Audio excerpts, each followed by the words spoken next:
Today on Spirit Inspire, we interview my good friend and teacher from all the way back into eighth grade, Mr. Richard Miller.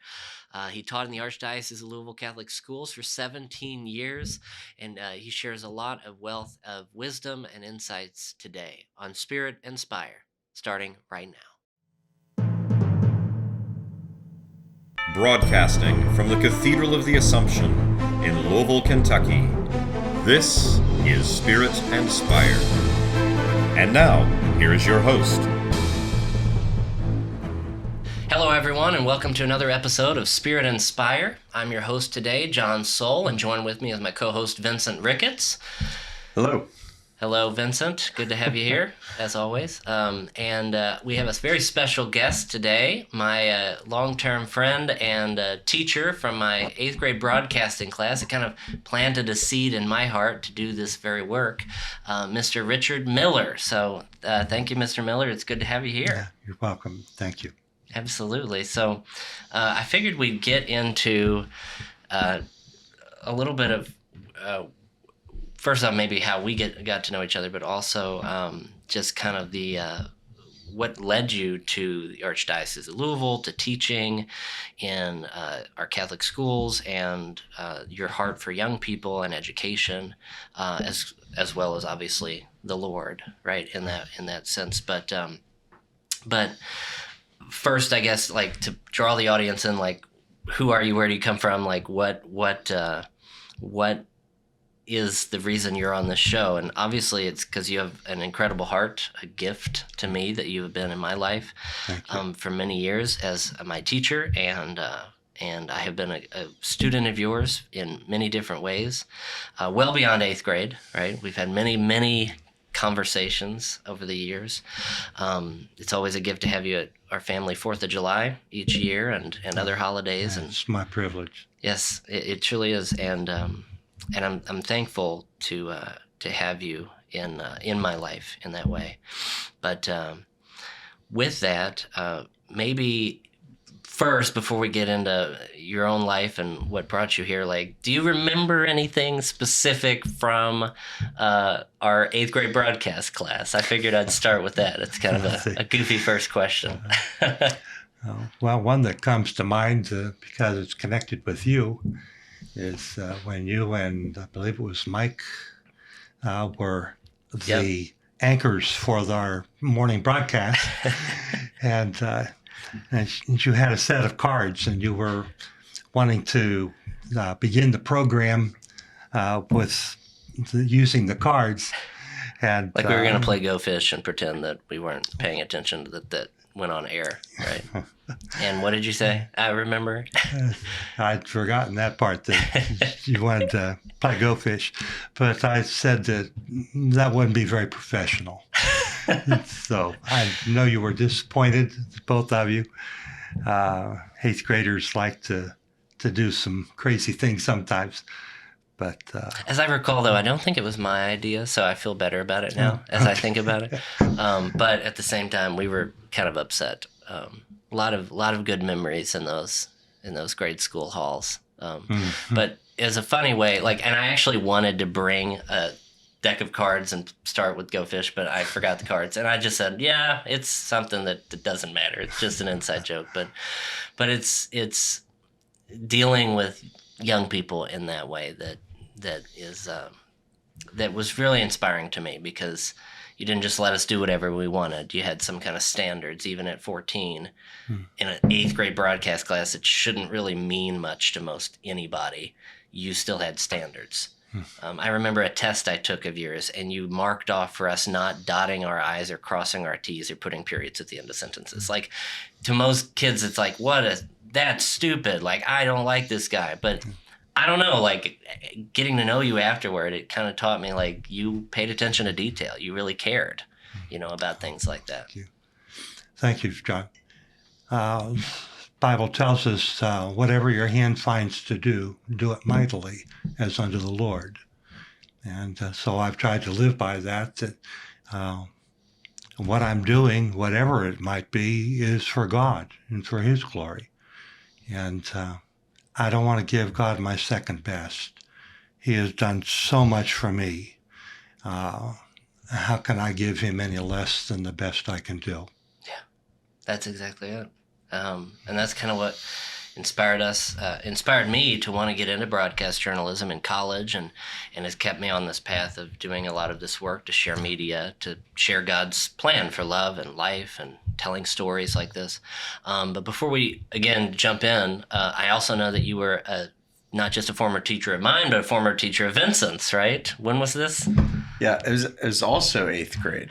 When I was in 8th grade back in 2015. St. Albert the Great. You were my Spanish substitute Spanish teacher, long-term sub.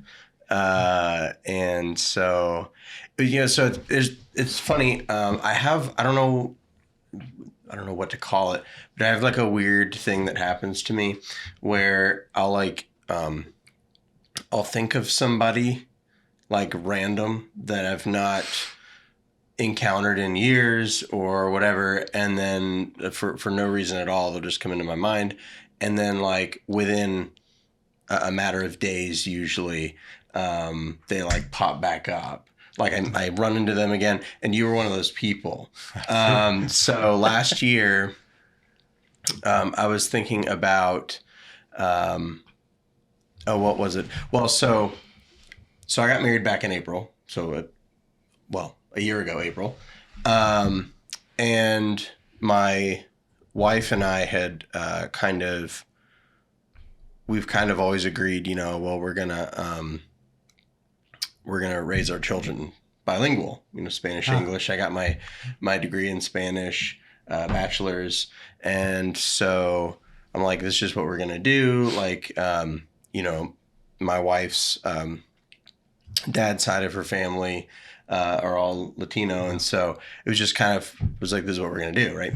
Well, so having these conversations with my wife, and like I thought about you, but it wasn't directly when it came to Spanish education. It had to do with your name, because I remember you telling us, you're Mr. Miller, but you were Senor Molinero, and I was like, and that for whatever reason is the only mnemonic I needed to remember that Molinero meant Miller. And so anyways, so I was like, oh, good old Mr. Miller, like, how's he doing? Da, da, da. And then John invited me to his family 4th of July party. And then I was like, that's Mr. Miller right there. It was like, what's going on? It was like one of those bizarre things, reconnections. And when he came up to me, he was like, John, who is that guy? And I was like, that's Mr. Miller. He was my teacher in 8th grade. He was like, he was my teacher in 8th grade, but 10 years apart, because I graduated 8th grade in 2005, so do the math there, right? That I also we had an after-school Spanish class. It was kind of volunteer with our class, and I remember you teaching us one word. I mean, there were other words you obviously taught us, but as an 8th grader, trying to remember, Perpulio, So even as I put my purple tie on, I thought, Perpulio, I'm interviewing Mr. Miller today. So it's goofy, obviously. But that's not the biggest thing that I remember you teaching. And this is just silly things, but yet they're ingrained in your mind. And I want to share this one, because you know exactly what I'm going to probably share as far as what he taught you, probably, just like he taught me. But I'm going to do this through the lens of another young man that I met when I was a youth minister. And this was 2014, 15, something like that. And I went on an ice skating experience with some of the young people in my youth group and another youth minister. And this young man was there, and he had just won like a perfect attendance award or something at school he was really proud of. And he was telling everybody there, and the youth minister introduced me to him. And I said, awesome, good job. And he said, yeah, but I am really smart because I know the longest word in the English dictionary. And I was like, how many letters does it have? And he was like, 45. And I was like, what? How many syllables? 20? There's only one man in this entire city who would teach you that, and it was Mr. Miller. And what's the word, Vincent? I'm sorry to say I don't remember. I do remember remember it coming up. Oh, it was but so I don't remember it. anticlimactic. I thought you do remember him talking about it. Yeah, though. no, totally. I totally remember him talking about it. I just don't remember what it was. Well, I'm gonna let you I'm so say sorry. it. Yeah, It's numino ultramicroscopic silicovolcanoconiosis. Can you say that again? Numino ultramicroscopic silicovolcanoconiosis. And what does that mean? It's the name of a disease. And it's more commonly known as black lung. Now you know why they came up with the name of black lung, because by the time you learned to say numino ultramicroscopic silicovolcanoconiosis, you were dead. And that's longer than supercalifragilisticexpialidocious, right? Yeah, that has 36, I believe. That you just know 34, that. 36, somewhere in there. It's also Oh a my real gosh. word. Right. Phenomenal ultramicroscopic silicovolcanoconiosis. I remember that. And I'm just going to do it because I want to, and it's good to be together again. And everyone just indulge me, deal with this, but it's PNEUMONOULTRACOPICSILICOVOLCANOCONIOSIS. Excellent. Phenomenal ultramicroscopic silicovolcanoconiosis. I was at a spelling bee just now in 8th grade, so I won, if anyone was questioning. I fulfilled a childhood dream, everyone. Thank you for indulging me. Let's move on. Mr. Miller, thank you again for being here. And all the memories that we were able to share together are a true gift. But I think your heart is mostly not just on random trivia or bad jokes, though you have plenty of those, as I'm starting to learn. Myself sharing the bad jokes. But your heart is really on Christ, right? And his church and the beauty of the faith and trying to share that with others. But I figured maybe if you were able to share a little bit about your faith journey and where you've come from in life to get you where you are. And family background, where you came from growing up as well as how you got to Louisville. Okay. Yeah, I was born in 1954 in a little town in northeastern Ohio called Salem, which actually comes from the Hebrew word shalom, meaning peace. I lived on Buckeye Avenue, went to Buckeye Elementary School in the Buckeye State. So I was about as Buckeye as you can get. Not to say that other states aren't good either, but I was Buckeye. It was at about age 10 where I first really came to grips with whether I wanted to follow Jesus Christ or just go along with the flow like all the rest of my friends that were part of the church. I remember on a particular Sunday, I don't remember the date, I wish I did, but I just felt the Holy Spirit speaking to my heart, saying, are you going to come and follow? Or are you going to go your own way? And I thought about it for a moment, and I said, I've got to go all the way. I said, I don't want to be half in, half out. I want to be genuine. And so at age 10, it was settled that I was going to be a follower of Jesus Christ and do anything and everything I could to be his servant, a servant of the Most High God. If I can just share in a little bit with something that you'll say, what? How's it? Back in the days of the Roman Empire, they spoke Latin. And they had crooks back in those days, just like we do now. And one area where there was a lot of deceit and that going on was in selling furniture. What people would do is they had a chair and maybe the legs started to crack. They would warm up some wax and work it into that spot. And then they would varnish over the chair. And they would take it down to the marketplace and display it. And somebody come along and buy it and think they had a good deal. And after the guy got home with his new chair, 3 or 4 days later, that spot would start to open up. And he'd think, I got deceived. I was tricked on that. Well, how's he going to find you? Because, go back to the marketplace, you're not going to be there. So people who wanted to be honest started putting little signs on the furniture. And in Latin, it said sine cere, which means without wax. And so as time went by, about tens of years, 20s of years, they started to refer to people they could trust as being sine cere. Oh, you can trust that guy. He's sine cere. Well, we have that word now in English. We've dropped a little bit of it out and we put it together, and we have the word sincere. So our word sincere literally means without wax. Nothing phony, nothing hidden, no tricks, no deceit. What you see is what it really is.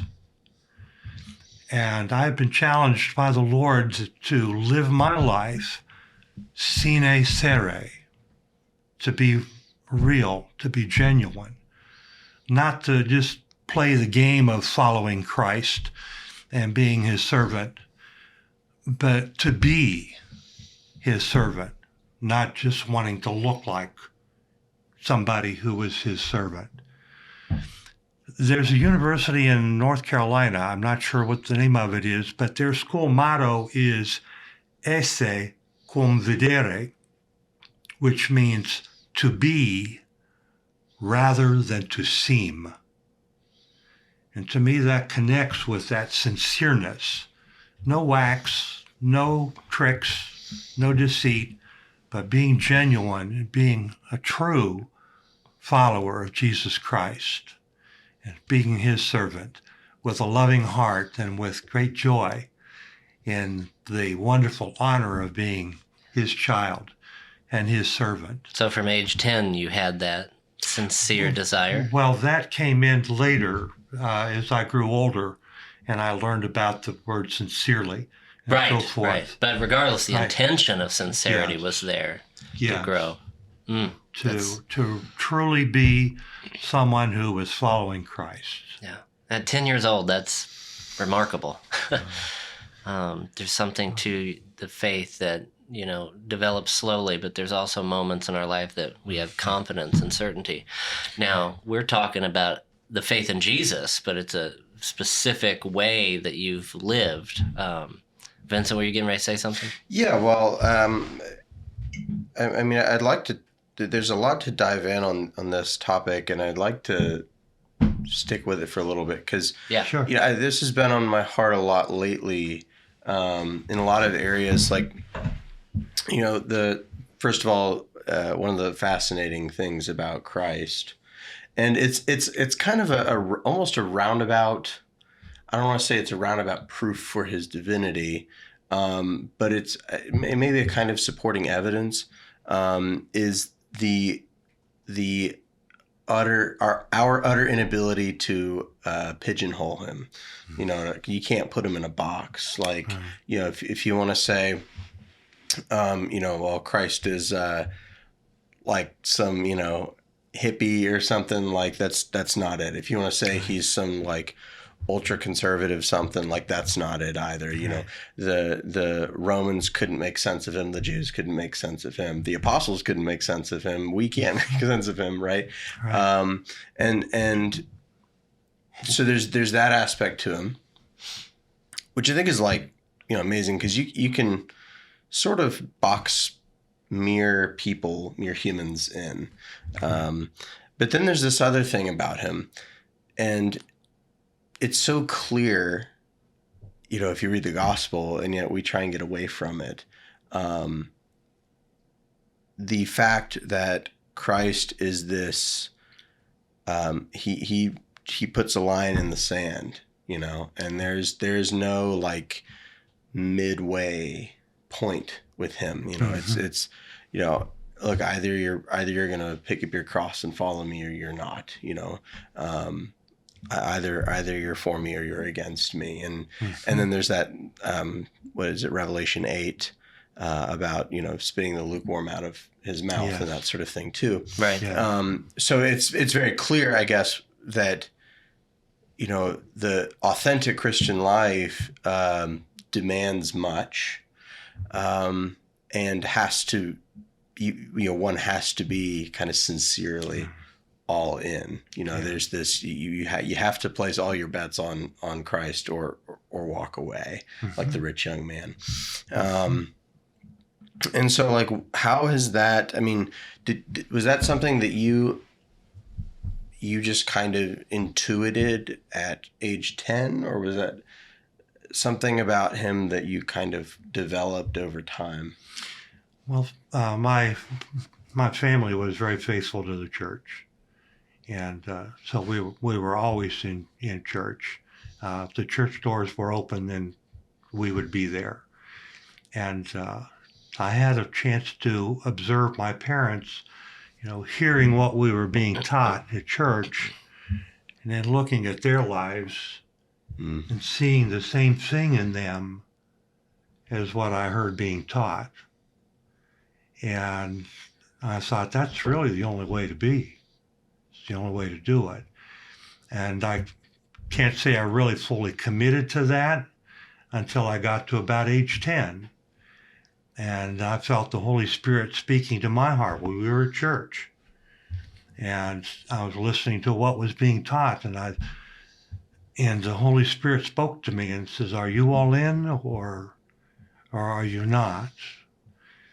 And I didn't hear a voice, but just those thoughts crystallized in my thinking.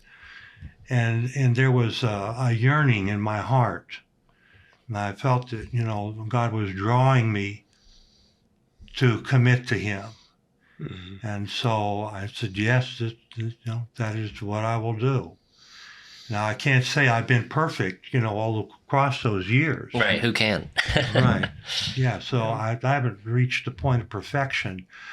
But the longer you serve him, the easier it becomes.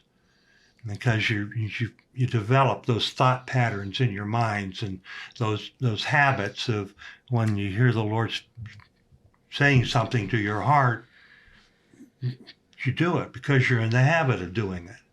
And that's such a beautiful thing. But I still don't have it perfect. Yeah.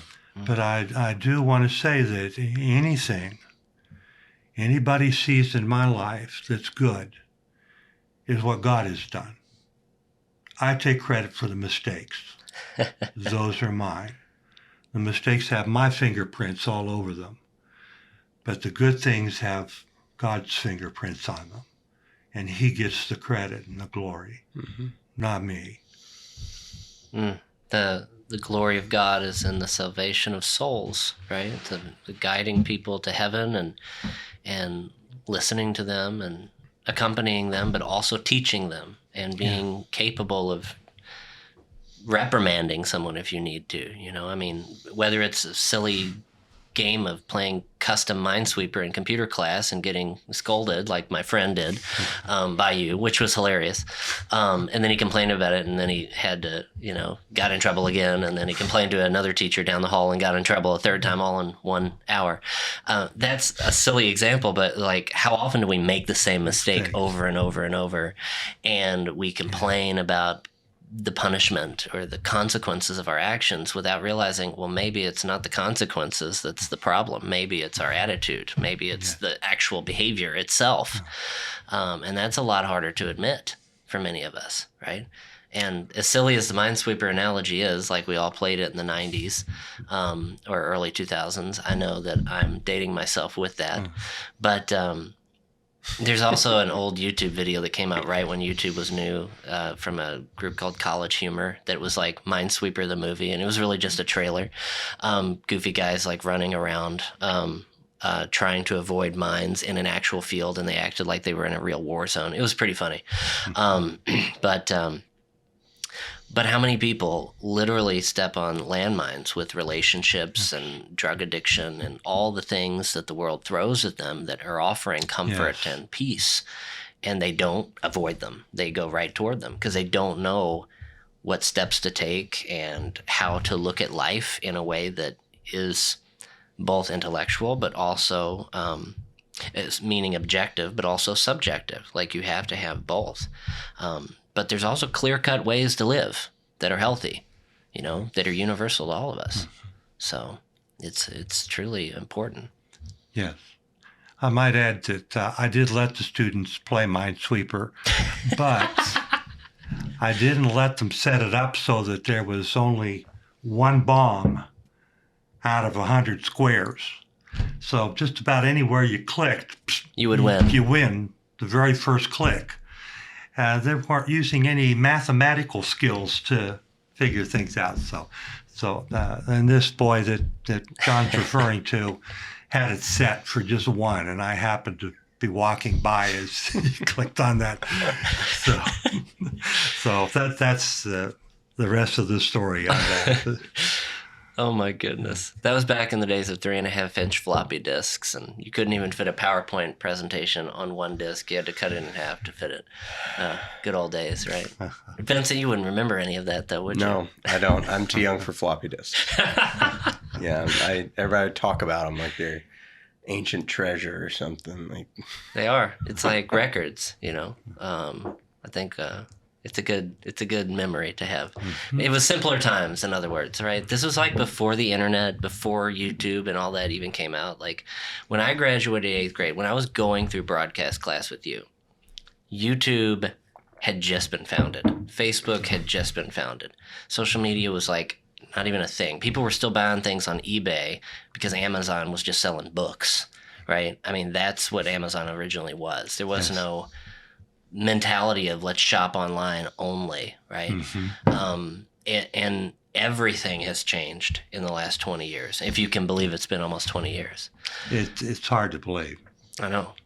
When you said that a moment ago, I had to stop and do some quick math, and I thought, yeah, it is. Yeah. I met you in the fall of my 8th grade year, 2004. So here we are, 2024, and we're discussing similar things, but on a much more complex level, because young people today are so saturated by things I never had to deal with on that level. I mean, we all deal with it today, now, but I couldn't imagine being 12, 13, 14 years old with the pressure that social media brings to the school and how that changes even the dynamics of education. Yeah. It's just important things to really think about. So, Mr. Miller, you taught in the Catholic schools in the Archdiocese for many years, but what gave you a love for teaching? Like, how did you go from 10 years old, loving Jesus and wanting to commit your life to him, to being a teacher? Mm-hmm. I always enjoyed working with kids who were younger than I was, and I felt like I had some kind of way of connecting with them in ways that maybe most kids didn't. And as I grew older, and I had some very fine teachers across the years, that I was thinking, that might not be a bad thing to do. Of course, when I was in 3rd grade, I knew I was going to be a fireman when I grew up. And my brother was really big into pipe organs. And so he was a pipe organist as well as being able to fix them and that sort. So for a while, I kind of thought, well, I'll be a church organist when I grow up. And the Lord has that way of kind of maturing us, and we get baked a little bit better, not quite so plain. So when I got to college, I decided that I wanted to go into Christian education, teaching in Christian schools, not in public schools so much. And maybe I should back up and add something too. I'll finish that thought and then go back. But just to show you how marvelous God can work in our lives when we're listening to him, when we're following him. My parents and I had been saving money for me to go to college. They didn't want me to get a job while I was in school. They said, your job is to concentrate on your education. And so then when I was old enough, during the summer, I'd do some part-time jobs. But I decided, felt like the Lord was calling me to go to a college out in northern Illinois. Again, I was born in northeastern Ohio, but this school was out in northern Illinois. And my parents were, yeah, we support you. We'll do that. So I got out to Olivet, actually was the name of it. And about halfway through the first quarter, my parents called me. They'd called me many times before, but on this particular occasion, they called, and I asked, I said, well, it's nice that you called, but what's the occasion? It's not a birthday or, a holiday or anything. And they said, well, your dad has an interview to work at Olivet. Oh, wow. And so we will be out next weekend. And so they came out, he was interviewed, he was hired. And what that meant then was that I had free tuition because my dad worked for the university. I was like, wow. Wow. So after my first year, then I moved back in home since they had moved out there to a little place called Kankakee, Illinois. And so that saved a lot of money. What also helped, and I say this to give God the glory, I was encouraged to take a test when I got out to Olivet. It was called the CLEP test. And I'm not sure what all the letters stand for now. Something about college level something. And you could possibly skip 30 hours of college credit, depending on how you did on this test. And the Lord blessed me, and I got 27 hours worth of credit. Wow. So I literally skipped a whole year of going to college. So you were already predisposed to being a teacher. I mean, as God blessed you with that gift. Yes. So I finished college in 3 years, and I had a degree then in Christian education, and I thought, well, why don't I stay for the 4th year? Because that's what we thought would happen in the first place. And I'll take all the coursework I need to also teach in just any school, not just a Christian school. And so I stayed that extra year. Now, later on down the line, I'm skipping ahead a little bit here, at a later point, I felt that God was calling me to step out of teaching for a while and be part of the Salvation Army. And to do that, I would have to pay 2 years of tuition for the Salvation Army School for Officers Training. Well, I mentioned that to my parents, and my dad just right off the bat said, well, we still have that money left over from your college that we never used. Why don't you use that? So if you see how God is putting things in place years before they happen, He's already at work. It's not me. Right. It wasn't my parents. It was God putting all of this together.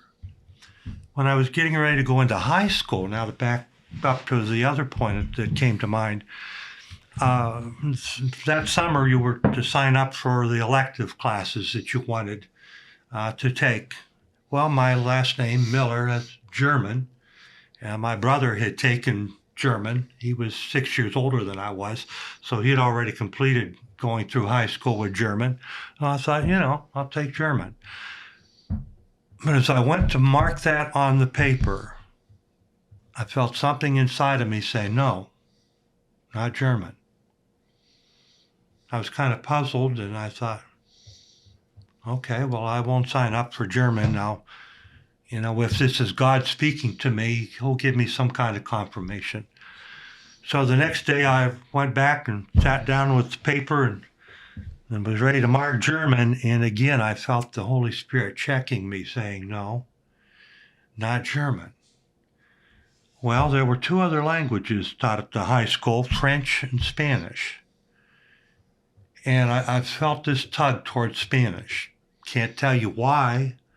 but I felt like God was saying Spanish. And look at what has happened in the last several decades with the influx of Hispanic immigration and all of the different opportunities that lends compared to German immigrants or French immigrants. Like, that's not as common, right? In all the years that I've lived in the United States, I've only run into one person who spoke German. Wow. But how many speaking Spanish? It kind of makes me wish I had paid more attention in your Spanish class after school, you know? You said in the U.S. you met one person who spoke German? Yes. Might I know who that is? Who? I don't know. Oh. In yeah, Louisville? Was it in Louisville? Yes. It actually was a lady that was a cashier at Kroger's store out in Really? Maryville. So maybe you don't know them. Yeah, I don't. No. No. I had another old teacher, not of mine, but of my brother's, Mr. Rick Knoop at St. X. And He spoke German. well, he's a German teacher. Oh, well, that makes sense. He's retired now. He was. I was just thinking about him recently because he had met up with my brother in Austria on his. You know, I've mentioned that before. My brother's in Austria right now, and Right. So anyways, I was like, another weird connection, but that wasn't it. So, anyways, shout out Mr. Knoop, you're awesome. That's pretty cool. But yeah, anyways, go on. Well, the Spanish tied in other ways that I had no way of foreseeing. When I went to the Salvation Army School for Officers Training in Chicago, they divided the cadets, as we were called, divided us into pairs of two, and we had routes, an area in Chicago where we would go down the streets into the taverns and into the bars just to talk to people. There's a lot of lonely people in taverns. There's a lot of hurting people in taverns. So just to go in and try to be friends to them and be able to encourage them. Well, you can probably guess my route went right through a Spanish area. And I thought, well, Lord, you certainly know what you're doing. Here we are, all those years before, and you guided me into Spanish, and here it's obvious. So thank you, Lord, for preparing the way. Then after I was trained and was an officer, I was sent out in the field to work, and I was assigned to a little place in Minnesota, Fergus Falls, Minnesota. And while I was stationed there, and if I have the dates right, I believe it was in 1985, maybe 1986, there were 2 earthquakes that hit Mexico City within just a few hours of each other. It wasn't like an earthquake and then an aftershock. And the second one was a full-fledged earthquake in and of itself. And so the Salvation Army immediately communicated out to all the officers, for any officers who spoke Spanish, to please make yourself known so that they could use us on disaster teams. Well, I spoke Spanish, and so I was able to go down in Mexico City for 10 days and help these people with just the awfulness of what had happened to them. And I couldn't have done that if I spoke German. Right. So God knows what he's doing. When he asks us to do something, even if it doesn't make any sense to us at that point in time, he knows what he's doing. Listen, follow, obey, and you will find yourself blessed in ways that you never thought possible. And in turn, you become a blessing to so many people in ways that you never thought possible. And then the other piece of the puzzle that drops in on that is then in teaching, where would I find a job teaching German in the Louisville area? But there aren't as many. Right? Many schools need somebody who teaches Spanish. And so that opened many opportunities for me to teach Spanish many more than what it would have with German. Right. And that's what was putting bread and butter on my table then for those years. God knows what he's doing. So how many students did you teach in your career, Mr. Miller? I did an estimation just in my head a couple days ago. For the best I can figure, it was about 2,300. Wow. And that was because I taught. And these are students you had a relationship with, you got to know, you got to spend time with. Yes. Wow. But so many times I was teaching like kindergarten through 8th grade Spanish. So I didn't have just one grade level. I had all of the kids in the whole school. So if you have 400 students at the school, I don't know how many were at St. Albert. St. Albert the Great. I don't know. But I think it was like 400. But of course, I wasn't teaching kindergarten all the way through. But you add together all those schools, and God has just blessed me. And one of the neat things about it was the first graders then moved up to be second graders, so I had them again. And the second graders moved up to third, all the way up the line. The only ones I lost were the 8th graders. And I had new kindergartners coming in. So in several of the schools I taught at for 3-4 years, I had a lot of the same kids 3 and 4 years in a row. And that gave me an even greater opportunity to try to share with them the love I have for learning and the love that I have for the Lord. And, you know, there's so many things that just fall into place when you follow God and let him be the one who leads. Well, as I remember when you came, I mean, I honestly wish I had gotten you more than just that 1 year for teaching, but I remember your mom had just passed away, right, as you started, and we got to be there at the visitation, and that was really what connected us to you on a level outside of the classroom.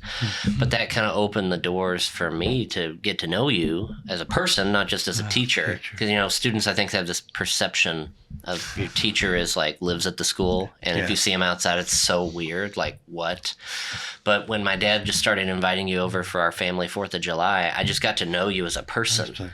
And that was, I think, a gift to show me that teaching is a normal thing, that it's another, you know, profession among many, but in some ways it's a very unique profession among many, because it's the direct interaction with people during their most formative years that is so unique and so uniquely challenging, right?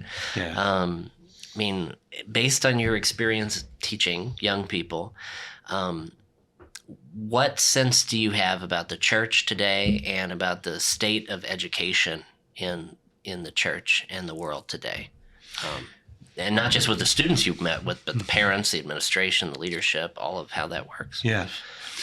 Well, I did teach in public school for 4 years. And then from there, I moved on and was later teaching in the Catholic schools, which was a great joy and pleasure. There are several times where I had the opportunity to talk to my archdiocesan students and tell them, you know, I've taught in public school, and there are some good kids in public school, but there's also so many kids in public school that just, they don't want to be there, and all they do is make trouble. And so it's hard for the kids who want to learn. But we don't have that problem here. You know, the discipline problems we have here are so minor compared to what they have in the public schools. Now, I don't want to make you feel like I'm trying to load a big burden on you, but I really feel like the future of America belongs on you people right here in the Catholic schools. You are going to have to be the ones that step up and be the leaders. We have a lot of competition in this world with China. China has more students than we have citizens in our entire country. How are we going to compete with that if we don't graduate people who are absolutely top notch on the ball, you've got to come out learning as much as you can, because America is going to need you, not just to be intelligent and well educated, but because we will need spiritual leaders for our country. And if it's not coming from you folks, I don't know who it is. That's the one of those things about education, right? Like, what is the focus? I think because of we're now several generations into to the point where no one remembers a time before, like mass public schooling and kind of all of this stuff where it's kind of the standard. You go through the grade levels. There's roughly standard curriculum, that sort of thing, that changes a little bit over time, but not very much. Is okay. Well, a kid might wonder, and frankly, I wonder, and I'm not in school anymore. Well, what's the point? Why do I have to sit here and learn a bunch of this stuff that doesn't matter? I'm not going to apply to my life or whatever. And I think there are, there's multiple facets to it, right? There's on the one hand, well, there's just the discipline of learning to do something that you don't want to do, and endure that with patience and like growing in virtue that way. But then that's, isn't that the real focus? Growing in virtue. Right. If our only focus with education is creating, what am I trying to say? Building units of economic production, seeing a student as merely just a future producer of economic value in the society, or for the country, or whatever you want to say. That's like the definition of soul crushing, You're just a cog in the wheel. It's exactly what that is. And that's kind of the whole, we go down that whole rabbit hole, but like, true education is actually forming the person, right? You have a child who's, obviously already completely fully a person and, having infinite dignity and all of that, but needs to mature into an adult and needs the help of adults to mature properly. And it has to be holistic. It can't just be one aspect. So many schools just focus on academics or athletics or service. And those are good things, right? We need those things. But if we care more about those things than the faith component, the spiritual nature, the relationship with Jesus and God, like all of those things can become idols in their own way. I care more about my grades than my family. I care more about my career or the sports I'm playing than my priorities with God and my moral compass. I don't have a moral compass, right? And yet oftentimes we can use service as an escape to say, well, I serve people, I'm good. That's good enough. I check the box. And so many students, I remember having the service hours, right? All that does is train you to hate service, right? And it's not the fact that they require service. It's more like, how do we communicate this important reality to students in a way where they don't just do it as a requirement, but they fall in love with it. It's the same exact thing of you're trying to get students in schools. It took me a long time to learn this. You're trying to help them realize it's not about getting a grade so you can get out. It's so that you fall in love with learning, that you become a perpetual student for your whole life. There was someone, I'm quoting I'm doing the classic, I don't know where this quote came from, but I'm going to say it. That's a Vincentism on the show. It is a Vincentism on the show. That there are no boring subjects, only boring people. Yeah. And like the point, I think what it really comes down to is like, does the teacher actually love the students? I remember when I'd meet other people, because normally growing up, your friends are from the same school and stuff. And as you get older and your social circle branches out and you meet people from other schools and stuff. And they would always say, I mean, and anyone could do this like exercise at home, like think like, who was your favorite teacher growing up? You know, did you have a teacher in school that you just absolutely loved?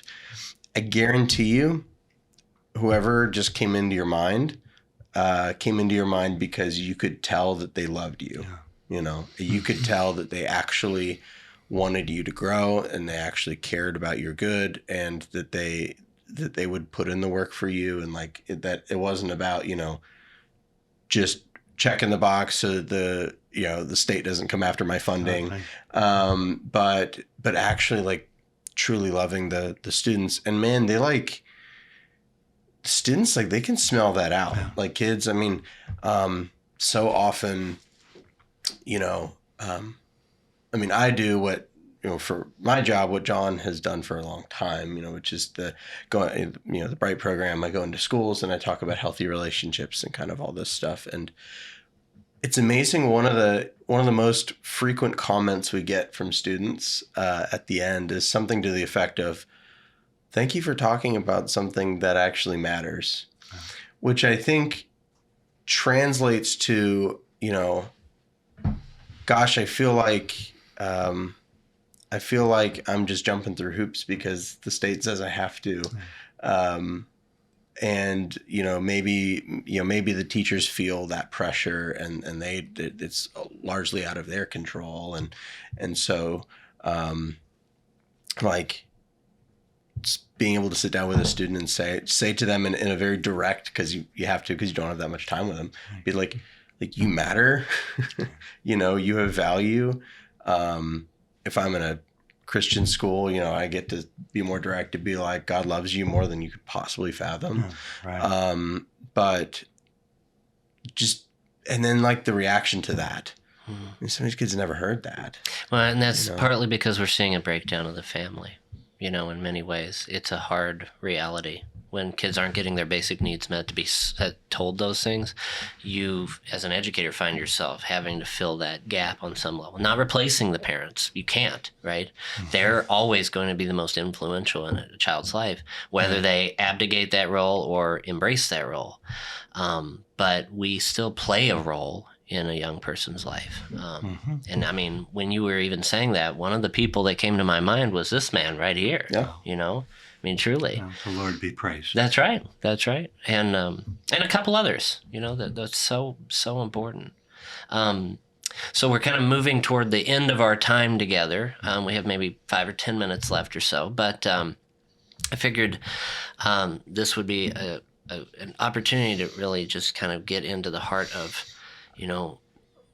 not just your relationship with Christ and the church, but like your love for the students and your desire to be authentic, and how that translates to how that led you into the church on some level. Because you said Salvation Army, which, not everybody, I mean, a lot of people think Salvation Army are the people who stand outside at Walmart and, ring the bell dressed as Santa Claus, right? And there is truth to that, right? But like, what is that, and how is that different? Because that's not, it's funny, Mr. Miller, like my whole life until recently, I grew up thinking you were Catholic because that's what I expected, right? I mean, everything you say is so Catholic, and I'm intrigued about what's behind that. Like, one question I would ask is, okay, what is the Salvation Army on the deeper level, and what drew you to them? But secondly, why aren't you Catholic based on everything else you say?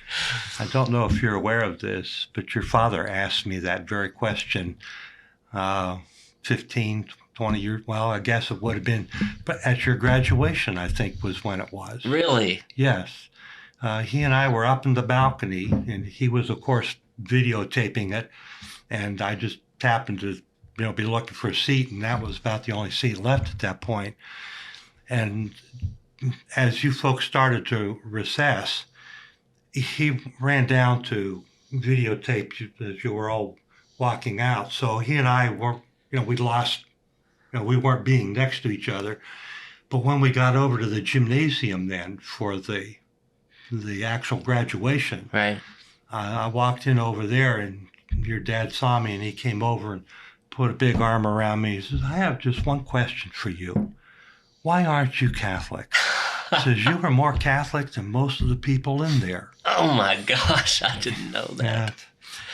And what I told your dad at that point was, the closer we get to God, the more we are like each other. As he is making us to be like Christ, we get closer and closer to being on the same beam.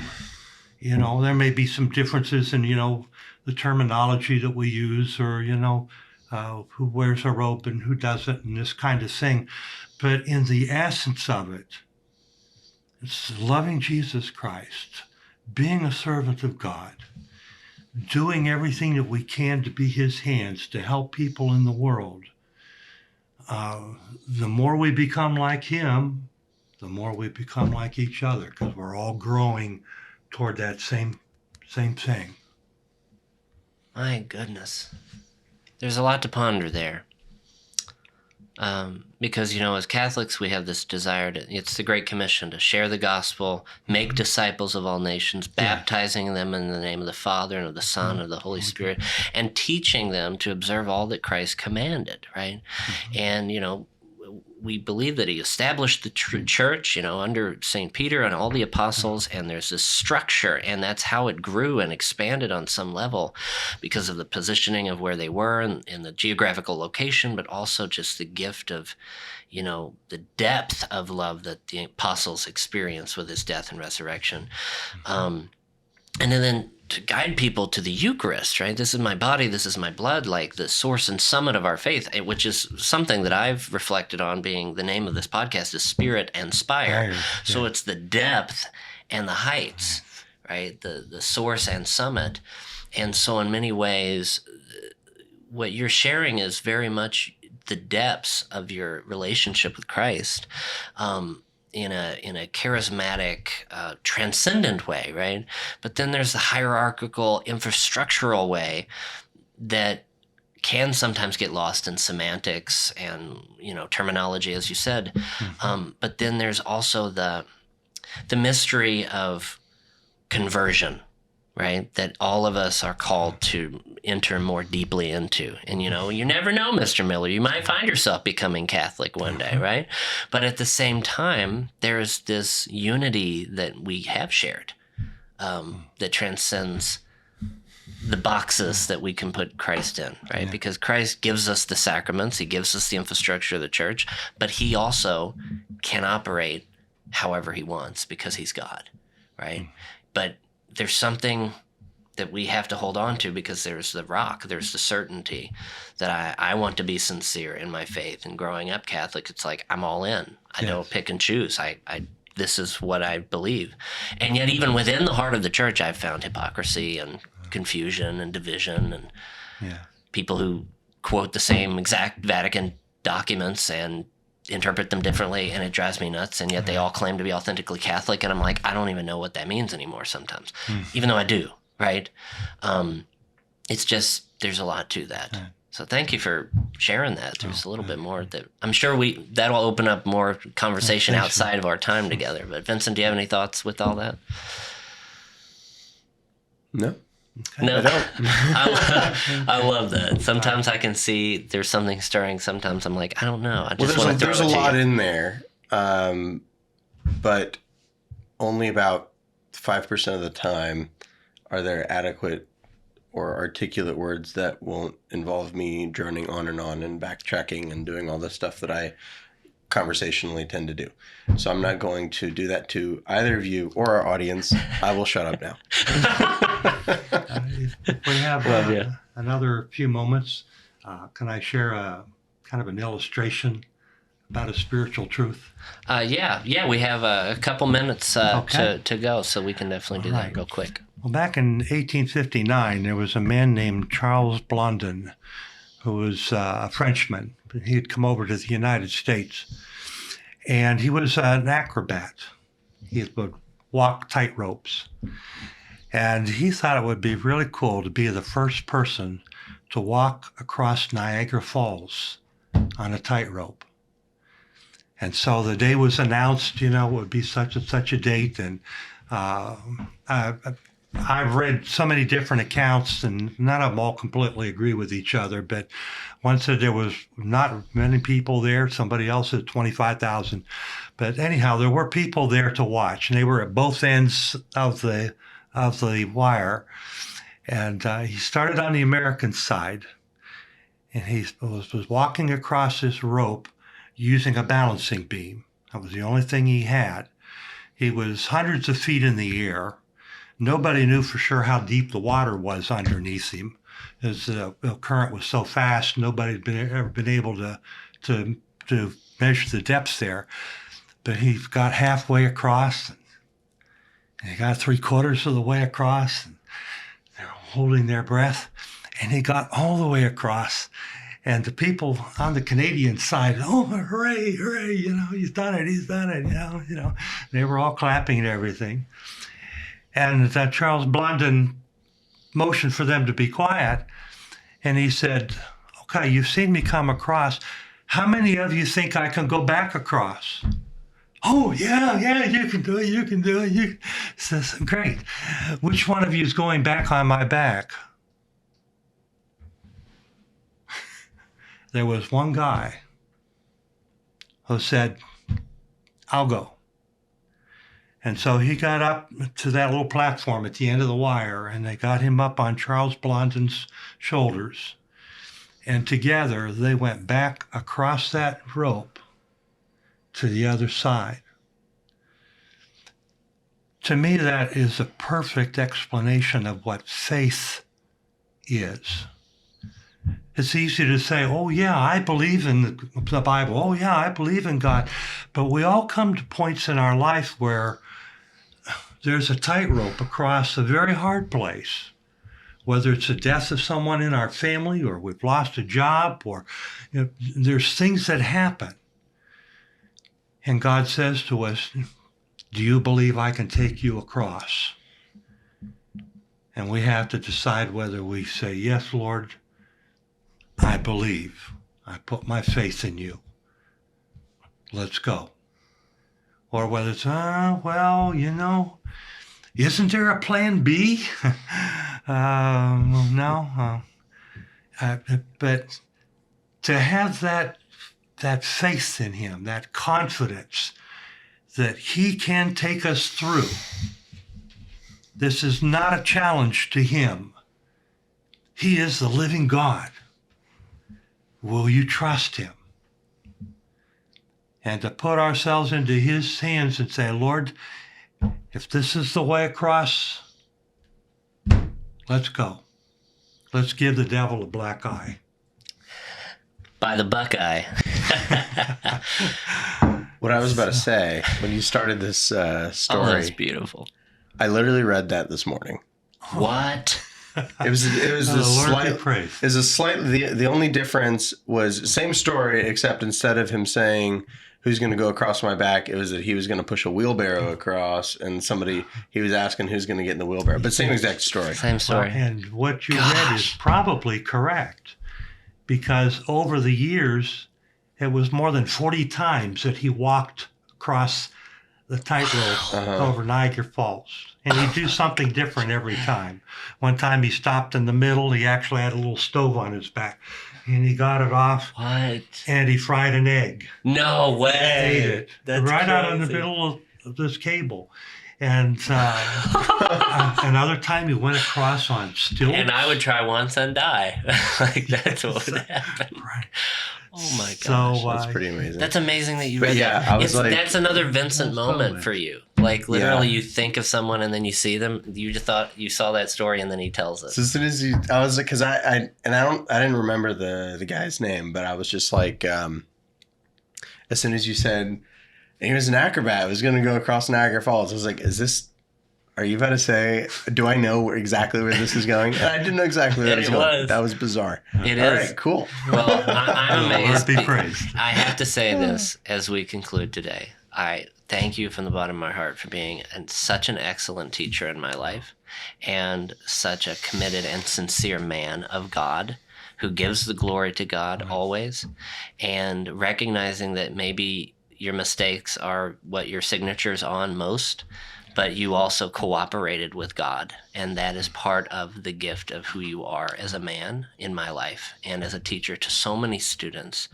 And I am so privileged to have you in my life, Mr. Miller. I wouldn't be where I am without your, you were part of my inspiration, and not just 8th grade, but every year I got to know you. It's a relationship, this is discipleship in many ways. And you said to me once that, because now you've come to some of the courses I've given, the teacher becomes the student.